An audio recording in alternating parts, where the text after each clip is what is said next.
지난주에 우리는 행복한 하나님께서 이 세상을 창조하시되 기쁘고 즐겁게 창조하셨고, 창조하신 모든 결과물들을 보실 때 즐거워하셨다 하는 사실을, 그리고 특별히 하나님께서 인간을 창조하시되 에덴이라고 하는 곳을 창설하시고 그 에덴의 한쪽에 동산을 만드시고 그 동산에 사람들을 두게 하셨다 하는 사실을 살펴보았습니다. 그런데 우리가 흔히 에덴 동산이라고 부르는 에덴이라고 하는 이 말의 의미는 기쁨이라는 의미였습니다. 그러므로 에덴 동산은 기쁨의 정원, 기쁨의 동산, 이렇게 말할 수 있는 거예요. 행복하신 하나님께서 인간을 위하여 이 창조하신 지구, 아직 이 지구는 그냥 여러 가지 풀들이 무성하긴 하지만 인간이 먹을 수 있는 과일이라든지 혹은 곡식이라든지 채소 같은 것들은 없는 상황이었어요. 이것은 특별히 인간이 땅을 갈고 고르게 하고 씨를 뿌리고 경작을 해야만 얻을 수 있는 것들입니다. 아직은 그런 것들이 없어서 마치 황무지와 같이 이렇게 인간이 거주하기에는 부적당한 상황이었습니다. 그런데 하나님께서 친히 이 땅 한 곳을 개간하시고 경작하시고 그곳에서 아름다운 꽃이 피어나게 하시고 또한 과일과 곡식과 채소가 나게 하셨습니다.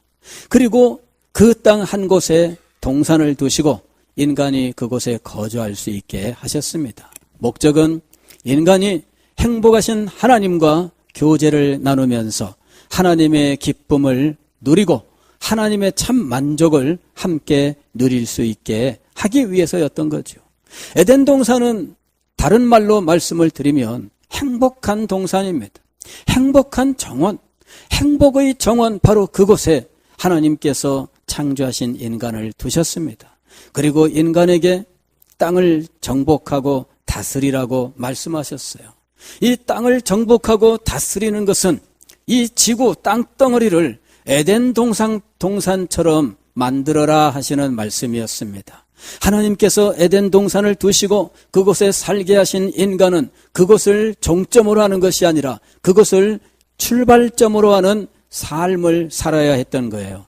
에덴 동산으로부터 에덴 동산 밖의 땅으로 나아가서 그 땅을 에덴 동산처럼 개간하고 경작하는 것, 바로 이것이 땅을 정복하고 다스리는 일이었습니다. 이것이 바로 인간이 문화를 이루는 사명이라고 이야기해서 문화 사명이라고 부르는 거예요. 문화라고 하는 이 말은 애초에 라틴어에서 땅을 경작하다라고 하는 말에서 나온 거예요. 라틴어의 땅을 경작하다라고 하는 이 말은 쿨타레라고 하는 말인데, 이 쿨타레라고 하는 이 말로부터 영어의 culture, 즉 문화라고 하는 말이 나온 겁니다. 땅을 경작하면서 인간은 사람을 일으켜요. 땅을 경작하면서 인간은 자기 삶에 필요한 모든 것들을 만들어 갑니다. 땅을 경작하는 것을 시작으로 해서 오늘날 우리의 이 문명이 이렇게 이루어지게 된 거예요. 이것이 하나님께서 우리에게 주신 사명입니다. 이 일을 하는 동안에 우리는 하나님과 친밀한 교제를 나누면서 하나님의 행복을 나의 행복으로, 하나님의 기쁨을 나의 행복으로, 나의 기쁨으로 누리는 이런 삶을 살게 되어 있었던 것입니다. 에덴 동산은 바로 이것을 연습하는 곳이었어요. 이곳에서 하나님과의 교제를 충분히 하고 하나님의 뜻을 배우고 익히며 하나님께서 그에게 주신 사명을 분명히 마음에 새기고 하나님께서 가르쳐 주시는 것들을 배워 이제는 에덴 동산을 넘어서 이 지구 땅덩어리 모두를 에덴 동산으로 만들어야 했던 것입니다. 하나님께서는 이 일을 위하여 인간과 언약을 맺으셨는데 이것을 우리는 행위 언약이라고 부른다고 말씀을 드렸습니다. 행위 언약을 맺으신 이유는 무엇이냐 하면 하나님께서 그냥 말씀만 하셔도 될 터이지만 이 영광스러운 축복들을 인간에게 보증하시기 위해서 하나님께서는 인간과 계약을 맺으셨던 거예요.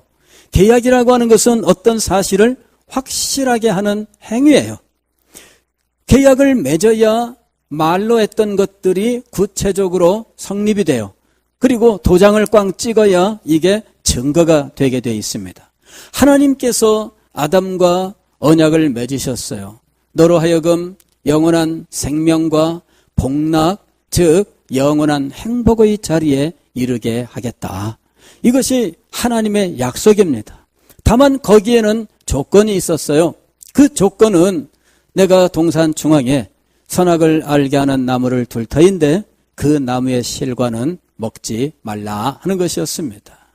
그리고 이것을 따 먹으면은 계약이 무효가 될 뿐만 아니라 계약을 깨뜨린 일에 대한 손해배상, 이것이 이루어지는데 이것은 죽음이다, 이렇게 말씀하신 거예요. 반드시 죽을 것이다. 이 계약의 내용은 오늘 우리들이 성경을 통해서 또 성경에 나오는 계약들을 통해서 오늘날 우리가 행하는 계약서의 구조를 통해서 우리는 이 계약의 내용들을 확인할 수가 있었습니다. 계약의 당사자는 하나님과 아담이었습니다. 그리고 계약의 내용은 이렇습니다. 네가 일정 기간 동안 선악을 알게 하는 나무의 과일을 먹지 않으면 내가 너에게 완전한 축복을 허락하겠다. 생명을 주고 영원한 복락을 주겠다라고 하는 약속을 제시하셨던 거예요. 그리고 이 약속을 우리에게 상기시키기 위해서 동산 중앙에 두 개의 상징을 두셨는데 하나는 생명나무예요. 생명나무는 이 행위 언약의 축복을 상징하고 있어요. 이 행위 언약이라고 하는 것은 하나님께서 우리에게 생명을 약속하신 거예요. 영원한 생명, 영원한 복락, 이 완전한 행복을 우리에게 약속하신 거거든요. 그리고 그 약속을 우리가 늘 기억할 수 있도록 하나님께서 동산 중앙에 생명나무를 두신 겁니다. 생명나무를 볼 때마다 우리는 바로 하나님의 약속을 떠올리게 되어 있어요. 그리고 하나님과 맺은 이 언약을 기억해야 했던 거죠. 오 하나님, 이제 내가 하나님과 생명의 계약을 맺고 이제 영원한 생명 또 완전한 행복 가운데로 들어갈 줄을 믿습니다. 생명나무는 이것을 우리에게 늘 기억나게 하는 것이었습니다. 선악을 알게 하는 나무, 이 나무 또한 생명나무 옆에 있었는데 이것은 하나님께서 우리에게 주신 조건이었어요. 따먹지 말라 이거죠. 따먹지 말라 하는데 이것이 영원토록 따먹지 말라가 아닙니다. 일정 기간 동안이었습니다. 성경에는 기간이 얼마였는지 나와 있지 않아요. 그러나 우리의 계약 관행을 보게 되면 언제나 날짜를 지정하게 돼 있어요. 언제까지 잔금을 주는데 언제까지 이것을 하고 언제나 계약에는 날짜를 이제 정하게 되어 있어요. 마찬가지로 하나님께서 주신 이 선악과도 따먹지 말라 하셨지만 일정 기간이었음에 틀림없습니다. 그런데 그것을 따먹으면 어떻게 될까? 따먹으면 계약이 무효가 됩니다. 그리고 그것에 대하여 책임을 져야 되죠. 이때 책임을 지는 이것이 바로 반드시 죽으리라 하는 것이었어요. 죽음으로 책임을 져야 된다는 거죠. 이것이 행위 언약이었습니다.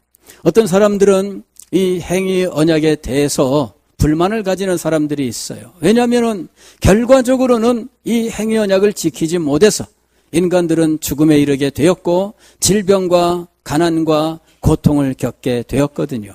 그래서 이렇게 생각하는 겁니다. 아이고 하나님 쓸데없이 선악과는 만드셔가지고 이러는 거죠. 하나님이 쓸데없이 선악과를 만드셔가지고 우리가 이 고생을 한다 이렇게 이야기를 하는 거예요. 그러나 알고 보면 이것은 우리로 하여금 고생하게 하기 위한 목적이 아니었고 우리로 하여금 더 큰 은혜와 더 큰 행복 가운데로 들어가게 하시는 하나님의 계획, 하나님의 목적이었던 것이죠. 다만 우리에게 요구하시는 것은 한 가지예요. 요구하시는 것은 완전한 순종입니다. 완전한 순종 하나를 요구하셨던 거예요. 그리고 이 완전한 순종을 오직 한 가지 사실로 증명하기를 원했던 거예요. 이건 뭐냐면은 선악을 알게 하는 나무의 과일을 먹지 말라 하는 것이었죠. 그것도 기간을 정해서 그때까지는 먹지 말라 하는 것이었죠. 그 한 가지로서 우리가 하나님께 완전히 순종한다고 하는 것을 증명하게 하셨던 거예요. 100가지를 요구한 것이 아닙니다. 1000가지를 요구하셨던 것이 아닙니다. 그냥 한 가지만 요구하셨던 거예요.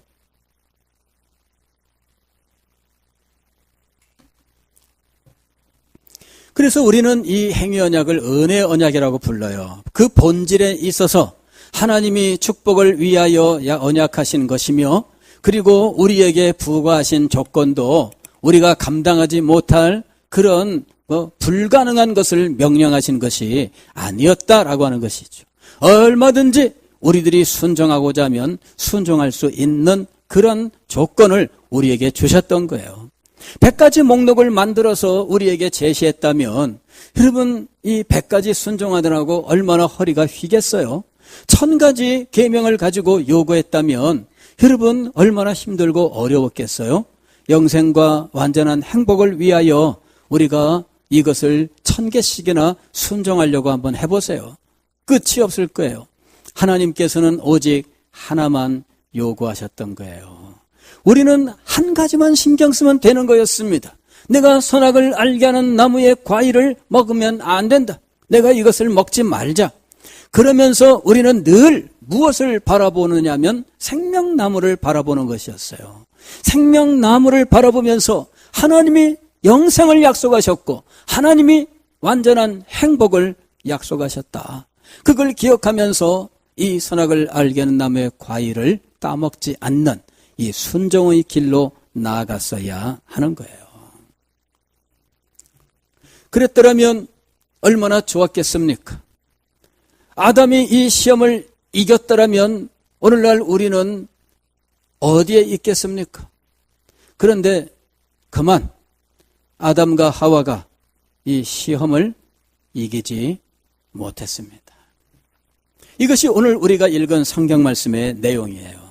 사건은 이렇습니다. 하나님이 지으신 피조물 가운데 뱀이 하와에게 나타났습니다.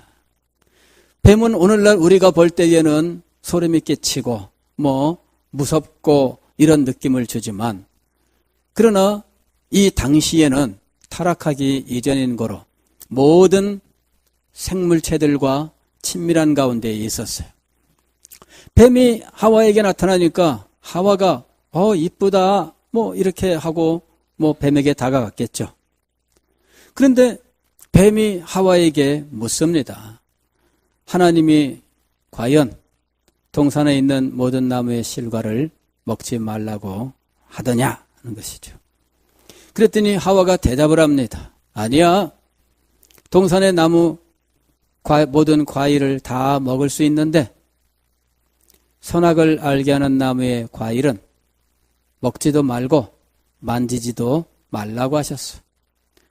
그걸 먹으면 죽을까 하노라 이렇게 말씀하셔서 이렇게 대답을 한 거죠. 근데 하와의 대답이 조금 이상합니다. 계약서에 있는 대로 말하지 않았어요. 계약서에는 뭐라고 되어 있습니까? 따먹지 말라 그렇게 되어 있는 거예요. 그런데 하와는 먹지도 말고 그 다음에 뭐라고 했어요? 만지지도 말라 이 말이 들어갔어요. 그 다음에 계약서에 있는 대로 말하지 않습니다. 계약서에는 반드시 죽으리라. 그런데 하와가 말할 때에는 죽을까 하노라. 어떤 부분은 과장하고 어떤 부분은 축소시켜서 말을 한 거예요. 왜 하와가 이렇게 말을 했을까? 이유는 하나님의 말씀에 주목하지 않았기 때문이에요. 하나님의 말씀에 주목하고 하나님의 말씀을 그저 순수하게 받아들이지 않았기 때문이에요. 하나님의 말씀을 듣는 동안에 우리는 우리가 대화할 때의 모습을 생각하면 대충 이해가 돼요. 대화할 때 상대방의 말을 듣는 동안에 우리는 나대로 그 말에 대한 여러 가지 반응을 하게 되어 있어요. 속으로 그 말에 대하여 이런저런 생각을 하게 됩니다. 그럴 때 하나님이 말씀하셨습니다.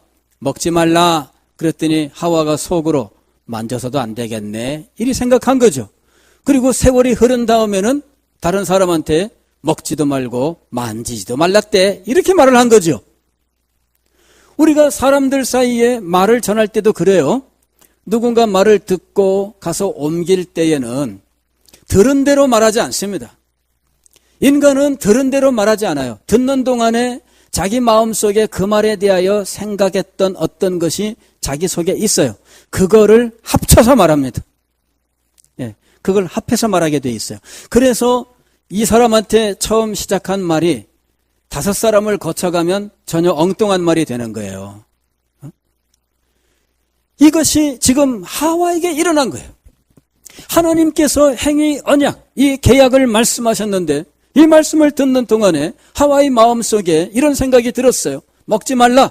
그랬더니 그러면은 앞으로 손도 대서는 안 되겠다. 이런 생각이 들은 거죠.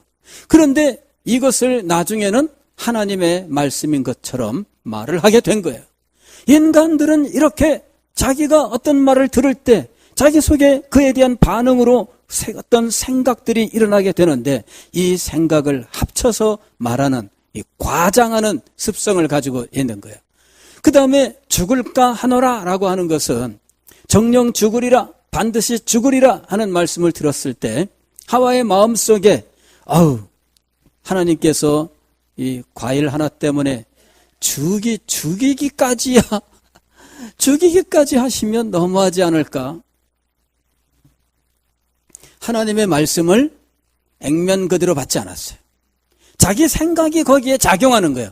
말씀을 받아들이면서 아멘, 하나님 정말 주의 말씀대로 되기를 원합니다. 이리 생각하는 것이 아니고 이 말씀을 받을 때 자기 속에서 다른 생각을 하는 거예요. 이 다른 생각의 결과 자기에게 불리한 것은 축소시키게 되어 있습니다. 누군가에게 말을 들었는데 그 말을 들으면서 이 말은 나한테 조금 불리한데 이렇게 생각을 해요. 그러면 남한테 말할 때 어떻게 돼요? 자기한테 불리한 부분은 싹 빼고 말하게 되어 있습니다. 그래서 축소시키는 일이 벌어지는 거예요. 하나님의 말씀을 들을 때에 하와의 마음속에 이 말씀을 순수하게 받아들이는 이 순결한 이 마음이 아닌 자기의 생각이 일어났어요. 이 생각을 나중에 하나님의 말씀인 것처럼 섞어서 말을 하게 된 거예요. 오늘날도 계약을 하는 사람들은 그런 경험을 합니다. 어쩌다 계약하는 사람들은 잘 모르시지만 계약을 늘 하는 사람들이 있어요. 공사하는 분들은 늘 계약서 작성을 합니다. 사업하는 사람들은 계약서 작성하는데 그게 사업의 전부지요. 그런데 계약을 하는 동안에 설명을 하고 대화를 주고받아요. 나중에 가서 딴소리하는 사람들이 있습니다. 그때 이렇게 말하지 않았어요? 이러면서 아니 왜 말한 대로 안 합니까? 이렇게 따져요. 알고 보면은 내가 말한 게 아니라 자기가 말했던 거예요. 시간이 흐른 다음에는 분명히 무슨 말을 기억은 나요. 누가 한 말인지는 자기가 한 말인지는 잊어버렸어요. 그래서 이 사람에게 와서 따지는 겁니다. 그때 그렇게 말하지 않았느냐? 자기 생각인데 자기의 말인데 세월이 흐르면 저 사람이 한 말이 돼버리는, 그리고 그거를 틀림없이 확신해요. 그죠? 그걸 확신을 해요. 나중에 녹음 틀어볼 줄까요? 녹음 틀어주면 내가 한 말이네.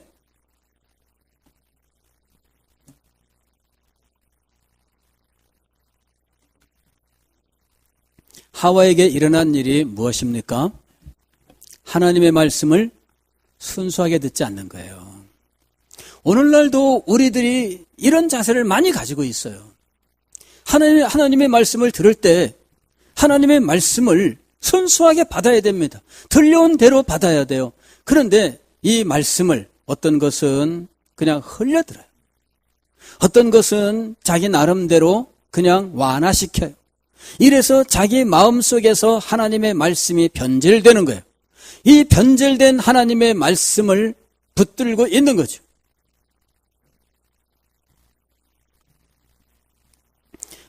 뱀이 이 틈을 놓치지 않습니다. 뱀이 이 틈을 놓치지 않고 들어와서 하와에게 딱 물고 이야기를 하는데 죽지 않는다. 오히려 이 나무의 과일을 먹으면 눈이 밝아져서 하나님과 같이 될 것이다. 하나님이 너희들이 하나님과 같이 될까 봐 먹지 말라고 한 거다. 이렇게 의심을 하게 한 거죠. 그 말을 딱 듣고 보니까 정말 그럴 것 같아요. 왜냐하면은 선악과는 보암직하고 먹음직하고 탐스러웠거든요. 야, 저렇게 아름답고 저렇게 맛있어 보이는데 하나님이 저걸 먹지 못하게 했구나. 이유는 무엇일까? 저거 먹으면은 우리가 하나님과 같아질 것 같아서, 하나님이 저거를 아까워서, 또 하나님께서 우리를 사랑하시고 축복하시는 것을 믿지 못하겠다. 그래서 하와는 자기가 자기의 길을 개척하기 위해서 하나님을 버리고 하나님의 약속을 버리고 선악과를 선택하여 따먹게 된 거예요. 그리고 아담에게 이 선악과를 주니까 아담도 그냥 따먹었습니다. 결과는 무엇입니까? 결과는 하나님과 맺은 언약을 깨뜨리는 것이었어요. 선악과를 따먹은 일은 그냥 과일 하나를 먹은 일이 아니에요. 우리가 이 인간이 타락한 이 사건을 볼 때 하나님과 맺은 이 계약이라고 하는 것을 알지 못하면 그냥 하나님이 과일을 그냥 먹지 말라고 하셨고 인간은 과일을 그냥 따먹은 것이 돼버려요. 하나님이 따먹지 말라고 한 것은 맞아요. 그러나 과일 하나 따먹은 것 치고는 너무하다 이런 생각이 드는 거죠. 그렇지 않아요? 과일 하나 따먹은 것 치고는 너무하다. 뭐 따먹지 말라고 하시긴 하셨지만 설마 그럴까? 여러분, 이 선악과를 따먹지 말라라고 하는 것이 계약이라고 하는 것을 알지 못하면 이 사건은 그냥 과일 하나의 문제예요. 과일 하나가 그렇게 클까? 뭐 요즘 같으면은 엄청난 일이라고 봅니다. 과거에 저도 어린 시절에 우리 동네에 포도밭이 하나 있었는데 제가 그 동네로 이사를 갔어요. 서울 변두리에 포도밭이 있었는데 그 포도밭을 보니까 이거 욕심이 생기잖아요. 그래서 동네 친구들하고 밤에 몰래 이 울타리를 넘어갔어요. 그래갖고 포도를 딴다고 그냥 막 이렇게 따는데 멀리서 개 짖는 소리가 들리는데 그 포도원에 셰퍼드가 있다는 거예요. 그때 불도 셰퍼드 하면은 우리 정말 무서웠거든요. 이래서 개 짖는 소리가 들리니까 개가 온다 그래가지고 막 불이 나게 달려갔는데 그 외에 가시가 있는 그 철조망 그 사이로 도망가다가 등을 긁히고 옷을 찢기고 막 정신없이 도망쳤어요. 그 와중에도 이 포도 딴 이거를 놓치지 않고 끝까지 들고 와가지고 둘러서가지고 이렇게 한 개씩 먹으면서 나눠 먹는데 맛있어요. 제대로 익지도 않은 그 포도가 왜 이렇게 맛있었는지. 근데 그 뒤로 세월이 많이 흘렀습니다. 1988년 제가 신학교를 졸업하고 이제 여행을 며칠 하였는데 어느 시골길을 지나가다가 수박밭이 있고 이 신장로에 이 평상 펴놓고 수박을 내놓고 팔고 있었어요. 그래서 거기 서서 이러쿵저러쿵 얘기하다가 한번 물어봤죠. 요새도 아이들 수박쓰리 같은 거 합니까? 그랬더니 이분이요, 어림도 없습니다. 어림도 없습니다. 서리하다가 한 놈만 잡혀라. 좀 난 이렇게 하고 있습니다. 이러는 거예요. 무슨 말씀이냐 했더니 한 놈만 잡으면 1년 농사 거기 몽땅 뒤집어 씌우겠다는 거예요. 30년 전인데 이분이 하시는 말씀이 한 놈만 잡으면 2천만 원을 물리겠다는 거예요. 야, 제가요 무서워서 얼른 도망쳤습니다. 왜? 과거에 제가 포도원 들어가서 포도 딴 적이 있거든요. 근데 잡히면 어떻게 되겠어요? 예. 우리나라에는 서리라고 하는 것이 있잖아요. 무슨 포도서리, 수박서리, 참외서리, 이런 거. 예. 우스갯소리가 있습니다. 선생님이 학생에게 질문했습니다. 생물 시간입니다. 과학 시간에 물었습니다. 야, 수박을 따기에 가장 좋은 계절이 무슨 계절이냐? 그랬더니 영어로는 시즌인데 이 답하는 학생이 얘기했습니다. 주인이 없을 때입니다. 예. 주인이 없을 때가 수박 따기에 가장 좋은 때죠. 예. 근데 이게 옛날에는 다 장난으로 여겼어요. 그러잖아요. 동네 아이들 먹을 거 없던 시절에 장난으로 이렇게 하지 않았겠습니까? 예. 우리 정유영 집사님께서 유독 아주 미소를 띠시는데 분명히 경험이 있으신 것 같아요. 예. 이게 옛날 우리들 다 그랬던 거예요. 우리들이. 지금은 아니에요. 무섭습니다, 여러분. 과일 한 쪽이라도 이 시대에 따라서 그 엄중함이 달라졌어요. 그런데 선악과는 어떠냐 하는 거예요. 선악과는 그냥 야, 따먹지 마라, 농사 잘못된다, 이 정도가 아닙니다. 이게 뭐였어요?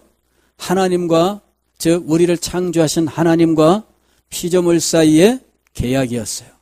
이 계약을 통해서 하나님과 우리 사이에는 끊을 수 없는 관계가 맺어지게 되는 거예요. 오늘날도 우리가 어떤 계약을 통해서 전혀 알지 못하는 사람과 다른 사람과는 비교할 수 없는 어떤 끈이 연결되게 돼 있습니다.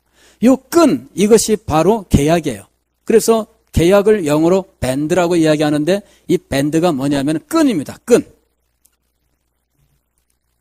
저 사람과 내가 아무것도 아니었어요. 그런데 계약을 맺으면 끈이 연결되는 거예요. 다른 사람하고는 끈이 없지만 이 사람하고는 끈이 있습니다. 나와 관계가 있어요. 그런데 이 끈이 특별한 끈이라면 어떻게 될까요? 하나님과 인간 사이에 특별한 끈이 연결되었습니다. 이것이 바로 행위 언약이라고 부르는 거예요.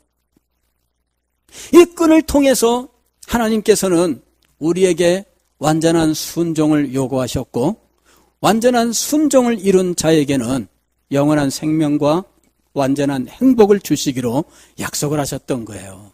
이것이 하나님과 우리 사이를 메어주는 끈이었습니다. 이 끈이 튼튼하게 이어져 있어요.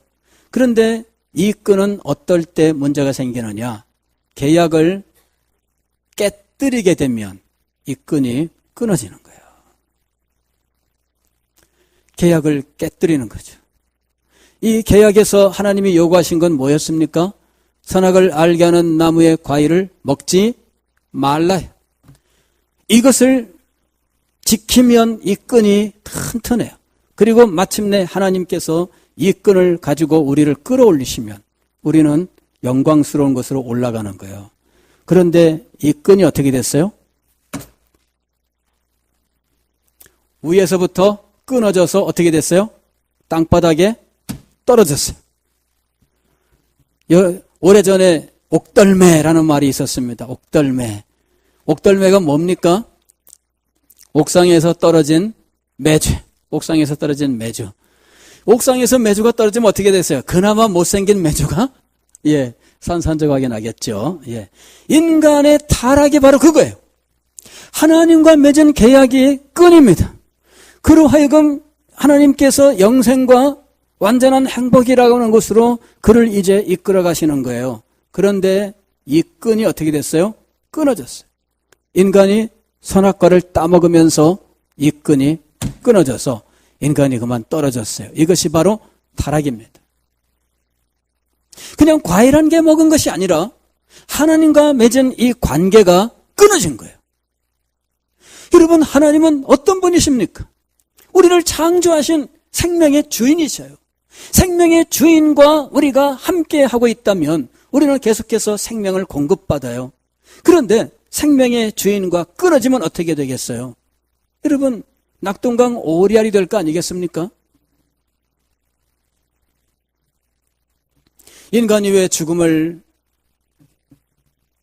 맞이하게 되었을까요? 왜 우리에게 늙고 병드는 일이 생겼을까요? 왜 우리는 이 세상의 온갖 불행한 일들을 겪으며 살게 되었을까요? 즐거웠던 기억보다는 슬픈 날들이 우리에게 더 많았던 이유는 무엇일까요? 세월이 흐르면서 그 아픔과 고통을 잊어버리고 그때의 그 슬픔도 추억이라고 말하지만 그러나 여러분 알고 보면 추억은 눈물밖에 없는 거예요. 왜 그런 일들이 벌어졌을까요? 생명의 주인 되시는 하나님과 맺은 이 언약을 깨뜨려 버림으로 그는 하나님을 부인하였고 하나님을 거역하였고 하나님을 배반하는 존재가 되어버렸기 때문입니다. 하나님께서는 그에게 내릴 수 있는 유일한 것은 계약에 말씀하신 대로 계약을 깨뜨린 자는 정령 죽으리라. 죽음을 내리는 일밖에 없었던 것입니다.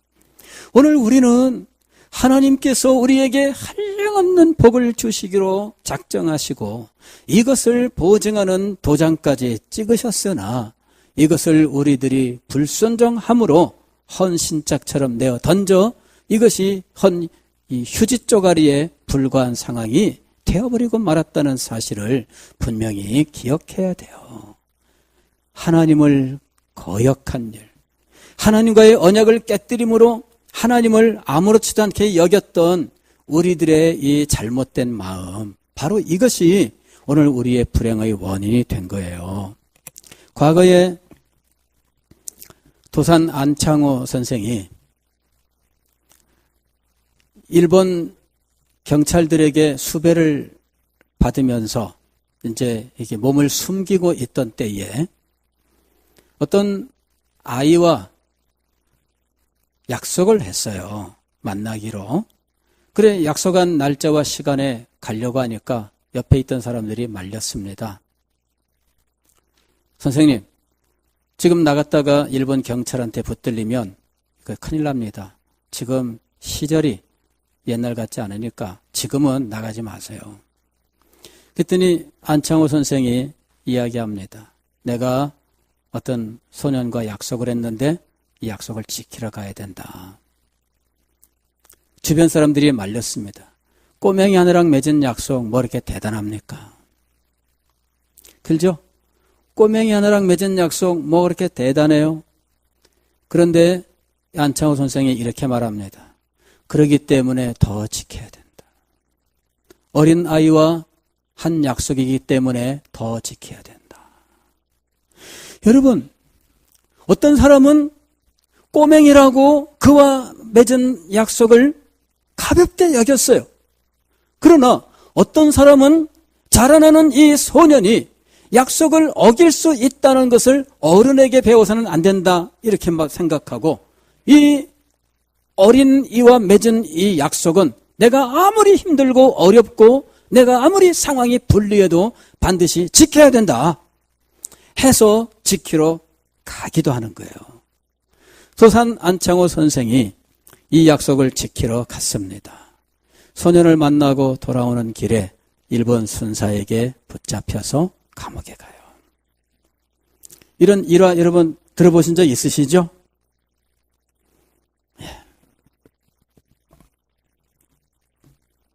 약속을 얼마나 귀하게 여기는가. 그것은 그 대상을 얼마나 귀하게 여기는가와 일치하는 거예요.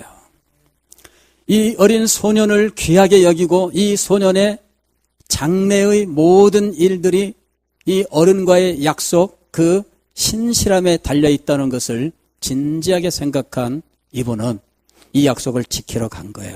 그러나 아이들쯤이야 뭐 그냥 무시할 수 있다고 생각한 사람들은 상황이 급하니까 잊어버리세요.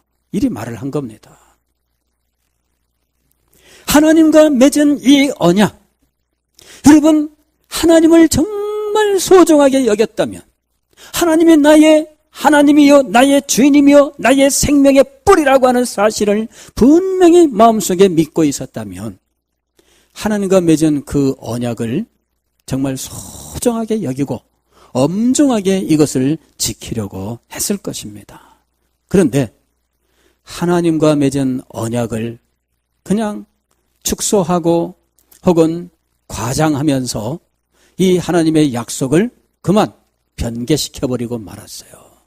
이유는 무엇일까요? 하나님을 하나님으로 바로 알지 못했던 데 있어요. 결국 인간의 타락의 근원은 하나님을 바로 알지 못하고 하나님께 대하여 바른 자세를 갖지 못한 데에서 비롯된 것입니다. 사랑하는 성도 여러분, 이것이 바로 모든 불행의 원인입니다. 우리 인간들이 지금 이 세상을 나서 살아가는 모든 과정이 고행이라고 말하고, 그리고 이 세상에서 병들고 늙고 결국은 죽어버리는 이 모든 이 소멸의 과정들, 이런 모든 불행들의 원인은 어디서 온 것인지를 우리가 분명히 알아야 돼요. 이것은 자연 상태가 아니에요. 그냥 이 세상이 생길 때부터 있었던 것이 아닙니다. 이 세상이 생길 때에는 하나님의 그 아름다운 그 계획 속에서 영원한 행복이 보증되어 있는 상황이었던 거예요. 문제는 이 하나님을 가볍게 여겼던 데 있어요. 그래서 하나님과 맺은 언약을 가볍게 여겼습니다. 그쯤이야 생각했습니다. 이것이 오늘 우리 불행의 원인이 되었던 거예요. 사랑하는 성도 여러분, 이 불행을 회복하기 위해서 어떻게 해야 될까요? 앞으로 우리에게는 이 불행이 얼마나 무서운 것인지에 대해서, 그리고 이 불행을 벗어나기 위하여 하나님께서 행하신 일이 무엇인지에 대해서 더 생각해야 될 일이 남아 있습니다. 오늘 우리는 이것을 분명히 기억해야 됩니다. 하나님은 우리를 축복하셨으나 우리는 하나님을 가볍게 여기고 하나님과 맺은 언약을 깨뜨려 버렸다. 그리하여 하나님께서 약속하신 대로 우리는 이 언약을 깨뜨린 마땅한 벌을 받게 되었다. 그래서 행복을 발로 차버리고 이제는 하나님께서 우리를 징벌하시는 이 불행의 상태에 들어가게 되었다 하는 것입니다. 우리는 이곳에서부터 구원받기를 원해야 돼요. 원인을 알아야 해결할 수 있습니다. 이 불행의 원인들을 분명히 알고 하나님께서 주시는 구원, 또한 하나님의 회복을 경험하는 우리가 될 수 있기를 주의 이름으로 축원합니다.